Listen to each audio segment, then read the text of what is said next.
अगर आपको अपने बिजनेस को अच्छे से स्टैब्लिश करना है और उससे 6 फिगर तक कमाना है तो आपको 3 ईयर रूल को ध्यान से सुनना चाहिए। देखिए, ऐसा कहते हैं कि किसी भी बिजनेस को स्टैब्लिश करने के लिए कम से कम 1000 दिन यानी कि लगभग 3 साल के करीब लगते हैं, जिसमें पहले साल आपको खूब सारी बुक्स पढ़नी चाहिए और फिर अपने बिजनेस के आइडिया के बारे में सोचना चाहिए और एक फील्ड को डिसाइड करना चाहिए और उससे रिलेटेड स्किल को सीखना चाहिए, क्योंकि आज के टाइम पे skill is equals to money. फिर दूसरे साल काम पे लग जाइए, हार्डवर्क कीजिए, अपने बिजनेस का बेस तैयार करिए और अपनी पहली सेल के लिए जी जान लगा दीजिए।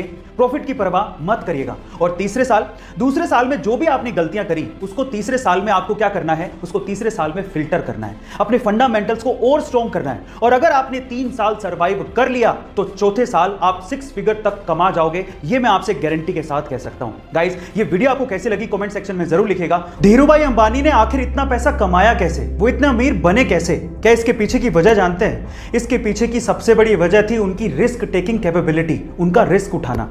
चलिए मैं आपको इसका एक एग्जांपल देता हूं। उस टाइम पे इंडिया में पॉलिस्टर के कपड़ों की डिमांड बहुत ज्यादा थी, तो धीरूभाई अंबानी ने इस डिमांड को देखते हुए अपना पॉलिस्टर का व्यापार शुरू किया।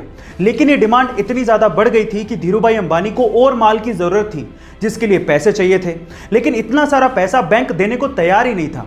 इस वजह से धीरूभाई अंबानी गए सीधे लोगों के पास और उन्हें कहा कि आप लोग मेरे बिजनेस में पैसा लगाइए, अगर नुकसान हुआ तो वो मेरा, लेकिन अगर फायदा हुआ तो वो सबका होगा। इस तरह से रिस्क उठाकर धीरूभाई अंबानी ने बहुत पैसा कमाया और यही उनकी सबसे बड़ी वजह थी। पीने के पानी को बोतल में पैक करके बेचना आज के टाइम पे कोई बड़ी बात नहीं है और हम लोग खरीद भी रहे हैं, पर आप ये भी सोचिए कि पानी तो फ्री का नेचुरल रिसोर्स था, फ्री में मिलता था। अब इस फ्री की चीज को भी जिसने बेचने की सोची वो बंदा बहुत दिमाग वाला होगा ना, पर सवाल ये उठता है कि वो बंदा था कौन? चलिए मैं आपको बताता हूं। 1965 में इटली के रहने वाले फेलिस बिस्लेरी को सबसे पहले आइडिया आया था और तब उन्होंने बिस्लेरी को शुरू किया था। लेकिन इंडिया में इस चीज को एग्जीक्यूट करने वाला कौन था पता है?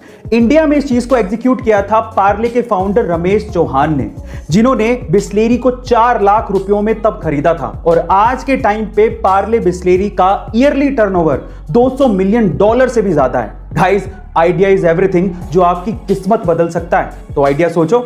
ऐसे अमेजिंग वीडियोस के लिए शेयर, सब्सक्राइब एंड लाइक। मिलता है अगली वीडियो में।